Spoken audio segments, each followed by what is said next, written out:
Good morning students. आज हम हमारा नेक्स्ट चैप्टर 10th जो है वो स्टार्ट करने जा रहे हैं। 10th की एक्सरसाइज 10.1। इसके अंदर हम पैरीमीटर फाइंड करेंगे, लेकिन पैरीमीटर का मतलब क्या होता है? इसका मतलब होता है क्षेत्रफल, या फिर इसे हम क्षेत्रफल भी बोलते हैं। पैरीमीटर में हम टोटल लेंथ जो है वो फाइंड करते हैं। पैरीमीटर का मतलब जो है वो है कि मान लो मेरे पास ये शेप है, तो इसका अंदर का जो है इसमें कितनी कैपेसिटी है, इससे नहीं है। मींस ये बाहर से इसने कितनी जो स्पेस है वो ऑक्यूपाई की है, इसका मतलब ये है। आपको कोई भी शेप मिल जाए, अगर आपको पैरीमीटर बोलते हैं तो पैरीमीटर का मतलब ही ये होता है कि आप आउटर मोस्ट को पता करो, मतलब आप बाहर का आप पता करो कि ये कितनी जो स्पेस है वो एक्वायर कर रहा है। पैरीमीटर का मतलब ये रहता है, ठीक है। तो पैरीमीटर में तो कोई भी शेप आपको हो सकती है। आपने पैरीमीटर में रेक्टेंगल, मोस्टली जो आपके सिलेबस में है, आपने रेक्टेंगल और स्क्वायर ही पढ़ना है। डन। अगर मान लो आपको फॉर्मूला ना भी याद रहे, वैसे तो इसका फॉर्मूला होता है 2 × लेंथ प्लस ब्रेड्थ, और स्क्वायर का 4 × साइड। अगर ना भी याद रहे तो मैंने आपको बता दिया कि बाहर की सारी डायमेंशन को ऐड कर दोगे तो पैरीमीटर निकल जाता है। लेंथ मीन्स लंबाई, ब्रेड्थ मीन्स चौड़ाई। तो इट मीन्स आप ये भी बोल सकते हो कि ये इस तरफ से इतना लंबा है और इतना ये चौड़ा है, ठीक है। तो इसे हम बोल देंगे कि ये इतना लंबा है, इसकी ये क्या है, ये इसकी ब्रेड्थ है, ये इतना चौड़ा है, ये इसकी चौड़ाई है।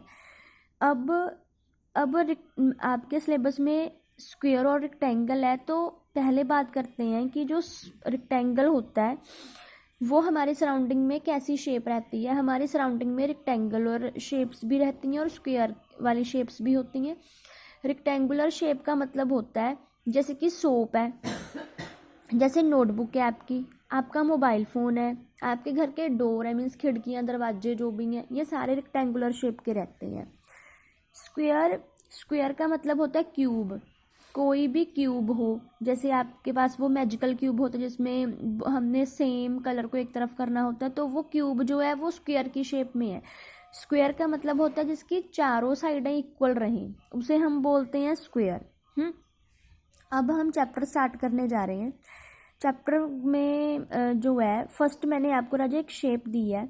अब मैंने इस शेप की आपको डायमेंशन दे दिया। अब इसकी कोई भी साइड इक्वल नहीं है। अगर तो इसकी देखो लेंथ और ब्रेड्थ मीन्स इसकी 2 साइडें सेम होती और 2 अलग से सेम होती, तो मैं वहाँ पे लगाती 2 × लेंथ प्लस ब्रेड्थ। यहाँ पे तो सारी डायमेंशन ही अलग अलग है, तो इसका पैरीमीटर कैसे निकाला जा सकता है? इसके पैरीमीटर को निकालने के लिए हम क्या करेंगे, सारी साइड्स को ऐड कर देंगे, ठीक है। सारी साइड्स को हम प्लस कर देंगे। ऐसे सिमिलरली मान लो मेरे पास ये डायमेंशन है, तो मुझे बोल दिया इसका पैरीमीटर निकालो, तो इसका फॉर्मूला तो मुझे पता नहीं है, तो आपको देखने में लगेगा कि बड़ा कॉम्प्लिकेटेड है। क्या करो, 3 + दिस + दिस + दिस, सारे डायमेंशन को ऐड करते जाओ, बस इसका पैरीमीटर आ जाएगा। अब फर्स्ट क्वेश्चन आ रहा है, a table top measure 2 metre 25 centimetre by 1 metre 50 centimetre. पहले तो बाय का मतलब क्या होता है, BY बाय। अब इसका मतलब ये है कि ये एक डायमेंशन है, ये दूसरी है। मीन्स अगर ये लेंथ है तो ये ब्रेड्थ है। बाय का मतलब रहता है वैसे multiply this by this, means length ये ब्रेड्थ। आप इसे ब्रेड्थ इसे लेंथ भी मान सकते हो। अब लेंथ और ब्रेड्थ गिवन है, तो ये किस कैटेगरी में आता है? ये आता है हमारे पास जो है रेक्टेंगुलर में। अब एक चीज़ नोटिस की होगी आपने कि 1 मीटर में है 1 सेंटीमीटर में है, तो ये भी गड़बड़ है। तो या तो मीटर में रखो या सेंटीमीटर में रखो, तो ये आपकी विश है। मैंने मीटर में कर लिया, तो अब 1 सेंटीमीटर में 1/100 मीटर होते हैं। मैंने इसकी कन्वर्जन कर ली, ये बन गया 0.25 मीटर। 2 मीटर में ये ऐड किया 2.25 मीटर। सिमिलरली 1 मीटर 50 सेंटीमीटर में हमने ऐड किया, तो क्या बन गया, 1 मीटर तो मीटर में ही है, 50 सेंटीमीटर को मीटर में कन्वर्ट किया तो ये बन गया 1.50 मीटर, ठीक है। तो अब मैंने क्या किया कि पैरीमीटर ऑफ रेक्टेंगल का फॉर्मूला अप्लाई कर दिया। आपने ये ध्यान रखना है कि अगर मान लो कोई भी टर्म आपको उसकी डायमेंशन जो है वो अलग अलग है, तो पहले एक डायमेंशन में उसे हमने कन्वर्ट करना है। नेक्स्ट हमारे पास क्वेश्चन आ रहा है कि rectangular piece of land this by this, अब बाय का मतलब फिर से क्या है, एक लेंथ है एक ब्रेड्थ है।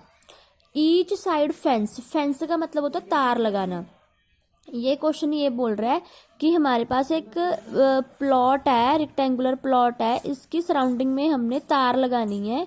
तो तार भी एक बार नहीं लगानी, उसके भी हमने 4 बार राउंड करना है। जैसे मान लो एक हो गया, इसके बाद दूसरा फिर से हो गया, इसके बाद तीसरी फिर से होगी, फिर इसके बाद फोर्थ जो है फिर से हो गया। ठीक है, तो ये हो गया हमारे पास। तो अब आगे क्या करना है हमने कि उन्होंने तार लगानी है और 4 बार उसे घुमाना है। तो अगर मान लो 1 टाइम आप निकालोगे तो ये 1 टाइम तो ये एक बार का निकलेगा, फिर उसके बाद नेक्स्ट का भी निकालना है, उससे अगला भी, उससे अगला भी। तो जो आंसर आएगा उसे आप मल्टीप्लाई विद क्या कर दोगे, 4 कर दोगे। ठीक है, नेक्स्ट क्वेश्चन आ रहा है perimeter of equilateral triangle. Equilateral triangle क्या होता है? इक्विलेटरल ट्रायंगल वो होता है जिसकी सारी साइडें इक्वल रहती हैं, वो होता है इक्विलेटरल ट्रायंगल। तो आपने अगर मान लो आपको एक साइड गिवन है और आप सोचोगे कि ट्रायंगल में तो 3 डायमेंशन होनी चाहिए, तो आपने ध्यान रख लेना है कि वो ट्रायंगल कौन सा है। ठीक है, नेक्स्ट है आइसोसेलेस ट्रायंगल। आइसोसेलेस ट्रायंगल की 2 साइड्स सेम होती हैं और थर्ड साइड डिफरेंट रहती है। तो उन्होंने अब आपको 2 दी हुई हैं कि 8 सेंटीमीटर 6 सेंटीमीटर। तो आपने ये ध्यान रखना है कि ये आइसोसेलेस है, इसीलिए अगर एक साइड गिवन नहीं है तो वो 2 साइडें इक्वल होती हैं। ऐसे ही नेक्स्ट हमारे पास क्वेश्चन आ रहा है perimeter of regular hexagon. Hexagon का पेरीमीटर निकालना है। हेक्सा मीन्स जिसकी 6 साइड्स होती हैं। तो अब आपको क्वेश्चन ये है कि regular hexagon with each side measure this, कि हर एक साइड इतने की है। अब ये कोई ज़रूरी नहीं होता कि हर बार हेक्सागन जो है उसकी सारी साइडें सेम होंगी, वो डिफरेंट भी हो सकती हैं, बट आपको यहाँ पे मेंशन है विद ईच साइड की, हर एक साइड इतने की है। तो अब इसका आप क्या करोगे, सारी साइड्स को ऐड कर दोगे, या फिर आप क्या कर दो 6 मल्टीप्लाई साइड।